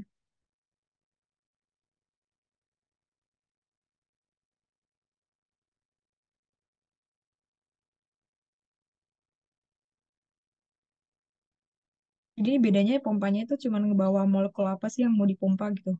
Kalau pompa proton, molekul yang dipompa tuh H plus. Kalau pompa Na K plus, apa yang dipompa tuh Na plus sama ion K plus. Itu ada yang jenis kedua, transport aktif. Yaitu jenisnya co-transport. Co-transport ini berarti ada dua pompa bersamaan yang bekerja. Yang itu ada yang transport aktif dengan transport pasif. Nah, kalau di sini kan transport activity menyediakan energi untuk transport zat yang lain. Jadi di gambar sini contohnya ada tumbuhan ini kan transport sukrosanya itu kan pakai kotransport kan. Tapi sukrosa itu harus ditransport melalui transport aktif. Nah, tapi transport aktif itu bukan langsung, nggak langsung pakai transport aktif aja. Dia butuh bantuan pompa proton. Sehingga jadi ada dua pompa bersamaan, namanya kotransport. Ini kayak H plus dipompa secara transport aktif ke sini, ya. Lalu menuruni gradien konsentrasinya dan menyediakan energi untuk sukrose ditransport ke sini. Nah, yang ketiga, transport aktif jenis transport vehicle. Itu kan dibagi dua ya, ada eksositosis dengan endositosis. Yang kalau eksositosis itu kan berarti dari dari sel kan keluar sel kan. Kalau endositosis berarti dari keluar sel ke sel. Nah, endositosis ini ada tiga jenis ya. Ada fagositosis, pinositosis, ada endositosis yang termediasi reseptor. Nah, kalau fagositosis ini kan berarti pemakan molekul ya.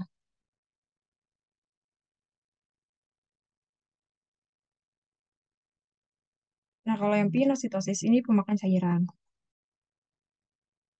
Nah, kalau yang termediasi oleh reseptor ini sama aja kayak endositosis pada umumnya atau dari fagositosis, tapi dia tuh bedanya pakai reseptor. Dan di sini gambar.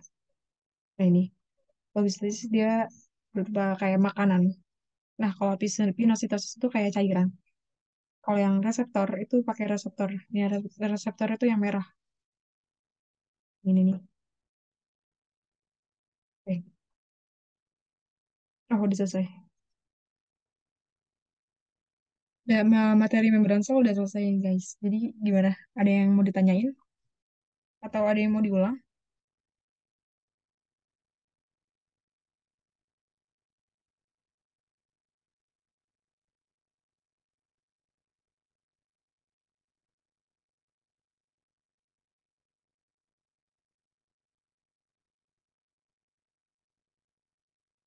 Yang pompa. Yang pompa yang mana nih? Yang Na plus atau H plus.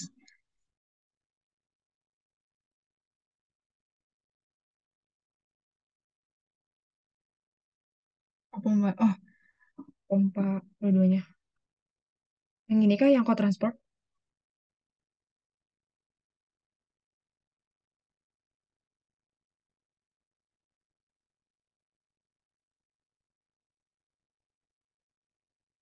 Ya, aku jelasin ulang ya yang kau transport ini. Kalau kau transport ini pada umumnya tuh ada dua pompa yang bersamaan. Ini konsepnya ini aja sih. Jadi yang sukrosa ini contohnya aja. Contohnya tuh ada di tumbuhan. Kalau lagi transport sukrosa, pasti dia tuh ditransport itu secara co-transport barengan sama pompa H+. Karena pompa H+ ini menyediakan energi untuk sukrosa ditransport. Jadi kan co-transport itu ada tiga jenis ya. Ada dua jenis co-transport,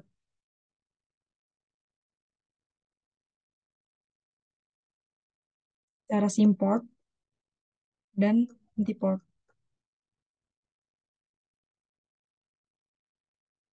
Nah, kalau yang simport itu kan berarti satu arah ya. Jadi ada dua pompa yang di pompa arahnya sama. Nah, kayak gini. Nah, kalau antiport ada dua pompa yang arahnya itu berlawanan. Gini. Gini aja sih konsepnya. Kayak kalau transport itu pasti ada dua pompa yang dipompa secara bersamaan. Tuh, gimana paham?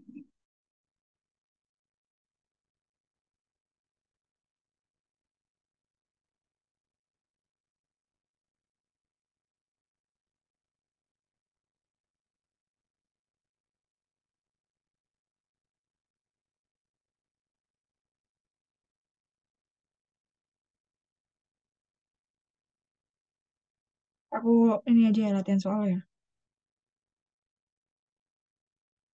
Yang dua, ini terkait komponen membran ya. Tadi kan protein, kita baca soalnya dulu ya. Protein dan lipid merupakan komponen utama membran biologis.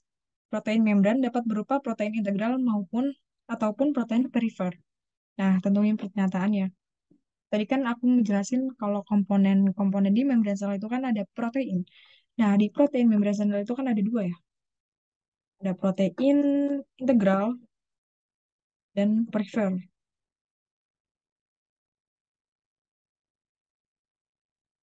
Tadi yang tertanam itu apa? Integral apa perifer?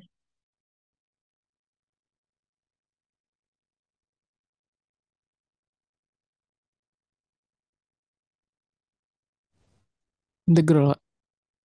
Ya, betul. Jadi yang tertanam itu kan integral. Nah, kan tadi kan dia tertanamnya di fosfolipid ya. Fosfolipid itu kan sifatnya hidrofobik. Jadi protein integral ini pasti sifatnya hidrofobik karena dia tertanam di dalam.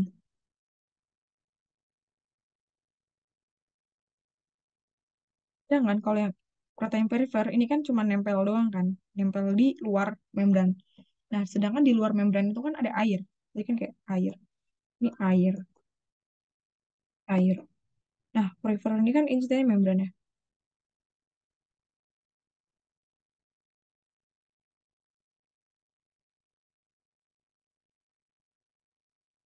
Ini protein perifer nempel. Berarti kan dia berhadapan dengan air. Jadinya sifat protein perifer ini pasti hidrofil.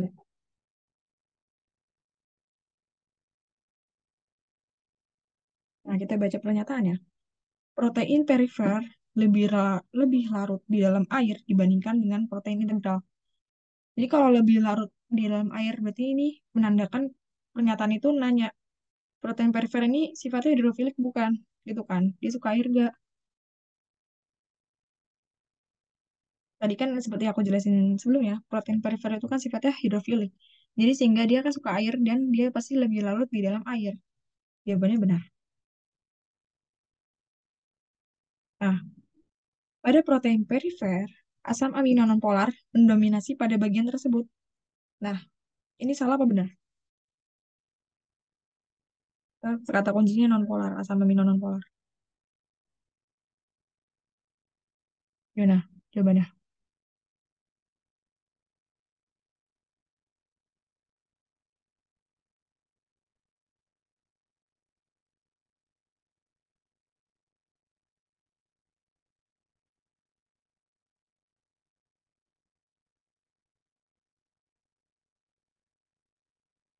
Benar apa salah, guys?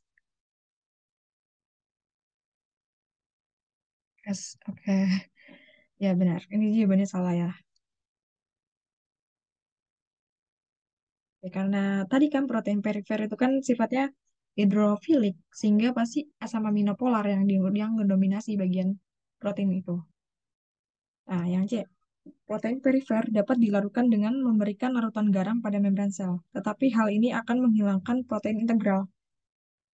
Ini jawabannya benar, karena tadi kan larutan garam itu kan dapat denaturasi protein ya. Jadi sehingga kalau kita ngasih ke protein dikasih ke lingkungan yang salinitas tinggi atau dimasukin ke larutan garam, jadi protein-protein lain itu juga ikut berpengaruh. Jadi semua protein pasti terdenaturasi. Jadi sehingga kalau kalau dimasukin ke aturan garam, nggak cuma perifer doang yang dapat dilarutin, jadi protein integral juga dapat dilarutin. Oke. Yang gede, reseptor hormon steroid merupakan contoh protein perifer. Nah, ini kita gabungin ke konsep makromolekul tadi. Steroid itu kan masuknya ke lipid ya.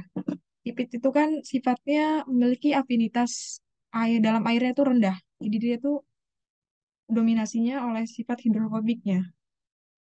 Jadi dia non polar kan hormon steroid itu.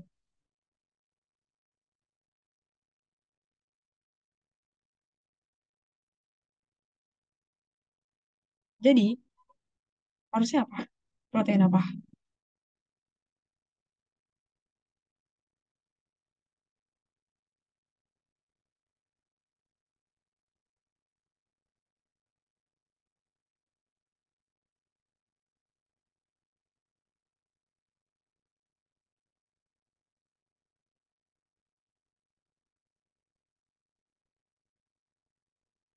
Harusnya protein apa guys?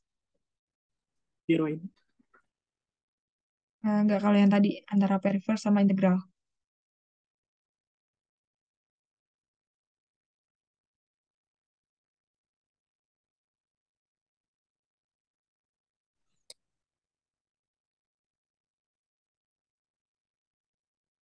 Yang tadi yang ada dua jenis kan, yang protein integral sama yang perifer. Nah, harusnya integral. Ini salah. Jadi protein itu harusnya sifatnya yang non polar atau yang hidrofobik.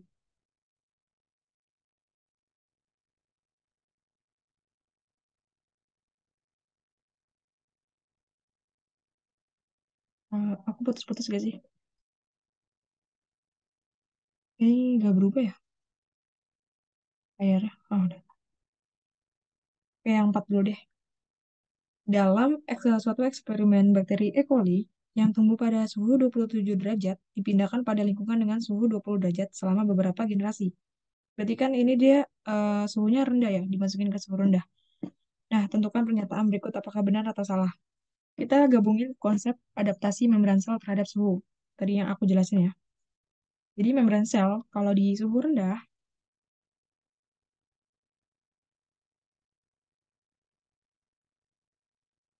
tadi kan dia harus naikin voliditas.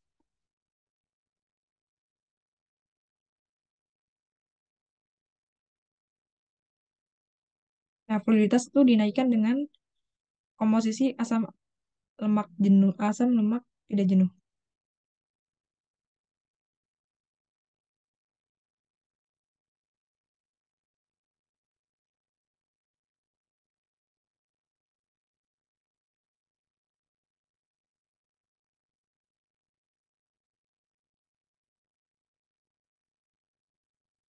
Nah, kalau yang suhu tinggi ini berarti dia voliditasnya tuh harus diturunin.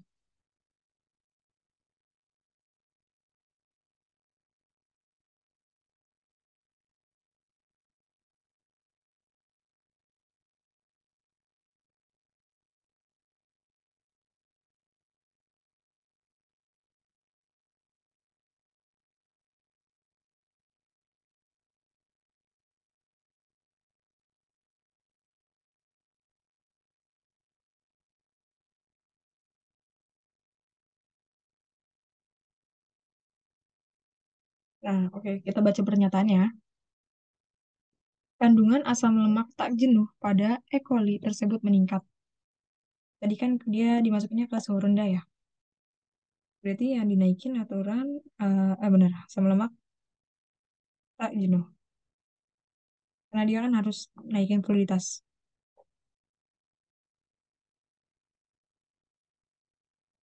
Yang B, terjadi peningkatan jumlah protein integral pada membran E. coli tersebut. Nah, protein integral itu kan, eh, dia itu kan juga membuat membran sel itu kan sifatnya asimetris ya. Karena kan dia di tengah-tengah. Kayak ini, dari gini.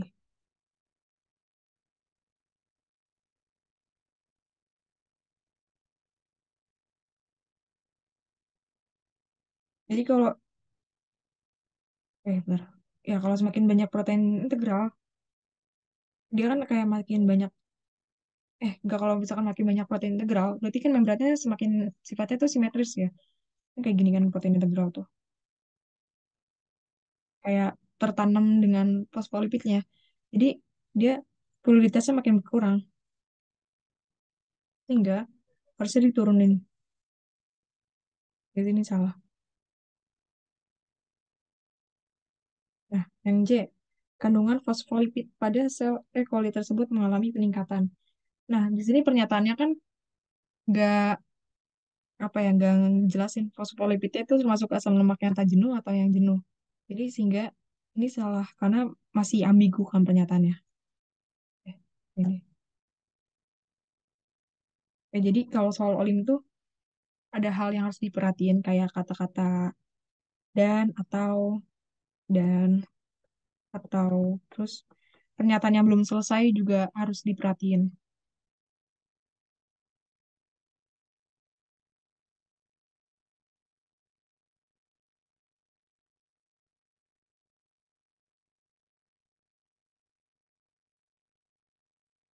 Jadi ini masih ambigu. Jadi ini salah.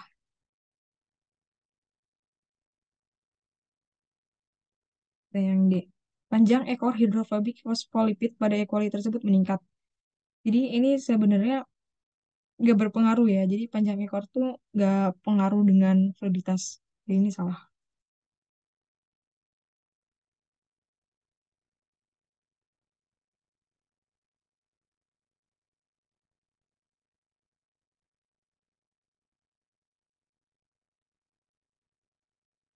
Oke. Yang soal 4 aman nggak?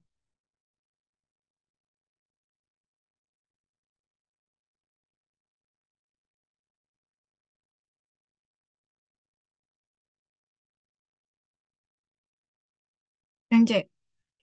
Oh ya. Tadi kan yang C ini kan dia cuma pernyataannya kandungan fosfolipid pada sel E. coli tersebut meningkat. Jadi kan fosfolipid tadi kan ada dua ya. Ada yang fosfolipid yang asam lemak tak jenuh dengan jenuh kan. Nah, kan kalau misalkan dibanyakin fosfolipidnya, kita nggak tahu yang banyak tuh yang asam lemak tak jenuhnya atau yang jenuhnya. Jadi harusnya tuh dia harus lebih jelas kandungan fosfolipid apa yang harus dibanyakin. Jadi kalau cuma kandungan fosfolipid aja yang dibanyakin itu salah. Karena kalau misalkan emang yang dimaksud fosfolipid jenuh, kan salah. Jadi gitu. Jadi pernyataannya tuh kayak belum selesai pernyataan di soalnya. Harusnya lebih jelas lagi. Itu gimana?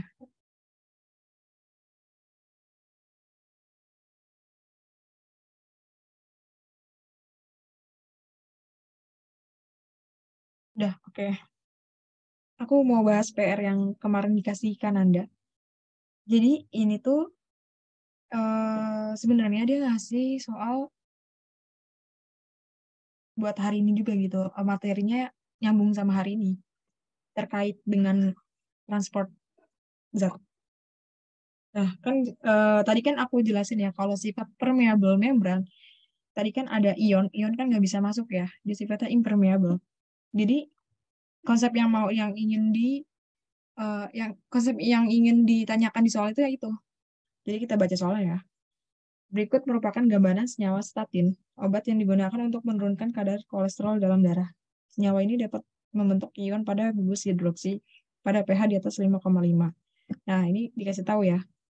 Senyawa ini diketahui dapat membentuk ion pada pH di atas 5,5.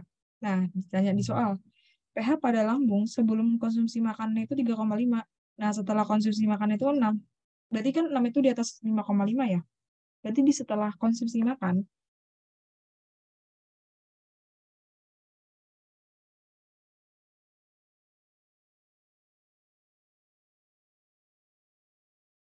pH di atas 5,5.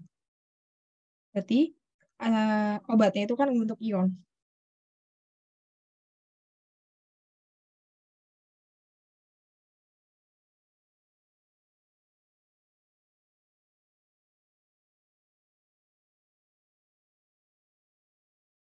Obat bentuk ion.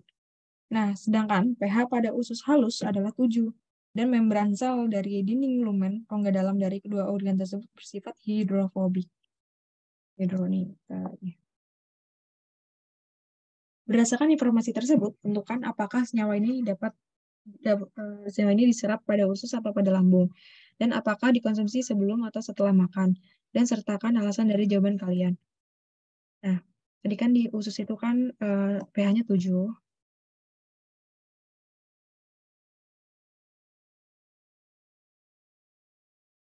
dan sifatnya itu hidrofobik. Dari sifat hidrofobik, kan pH 7, berarti kan pH-nya tuh di atas 5,5 ya. Dan obat tersebut kan udah membentuk ion. Nah, hidrofobik sama ion itu kan nggak cocok ya. Ion itu kan polar.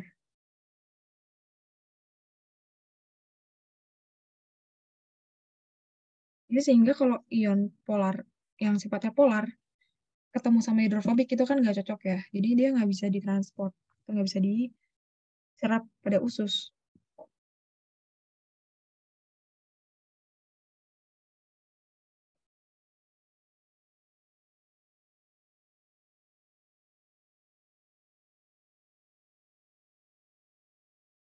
Nah, jadi obat itu kan diserap di lambung. Tapi ditanya ini, dikonsumsinya itu sebelum makan atau setelah makan. Nah, tadi kan saat belum konsumsi makan tuh pH-nya 3,5. Berarti kan dia belum bentuk ion.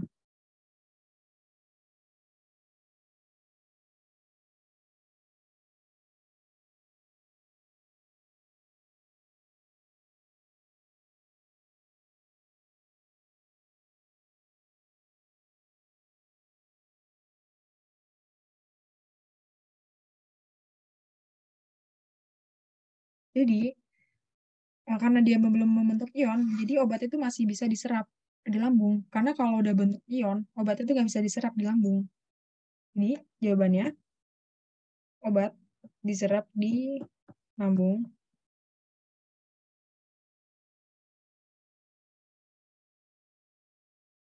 sebelum makan.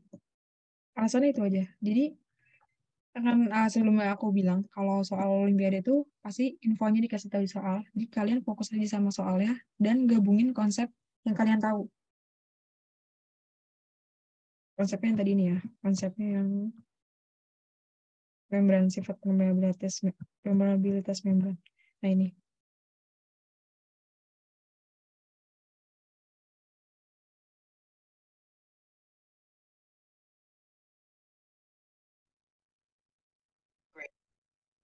oke. Maaf tadi ada sinyal aku jelek.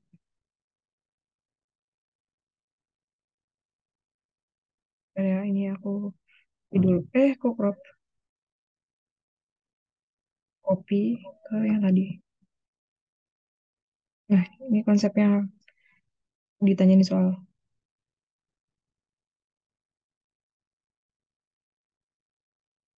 Berarti kalau tadi kan bentuk ion itu kan nggak bisa masuk ke membran ya.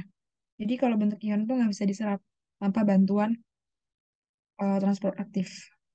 Atau ya tadi transport aktif. Jadi gitu. Gimana? Paham nggak?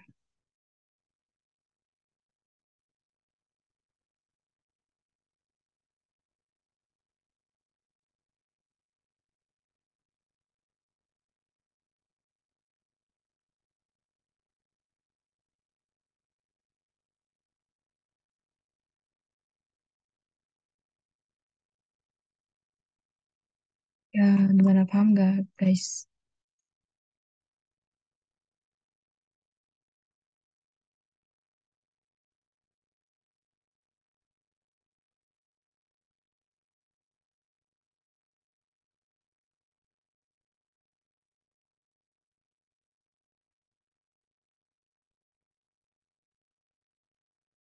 Jadi ini materinya aku udah selesai. Jadi ini bahasan soal terakhir. Ada yang mau ditanyain?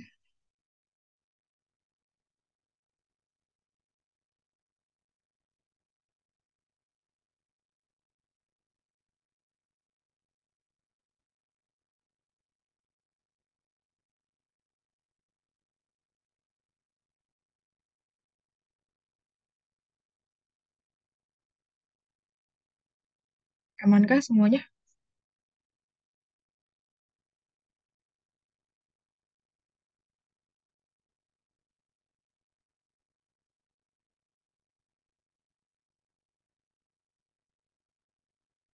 Oke, aku aku berhentiin ya recordingnya.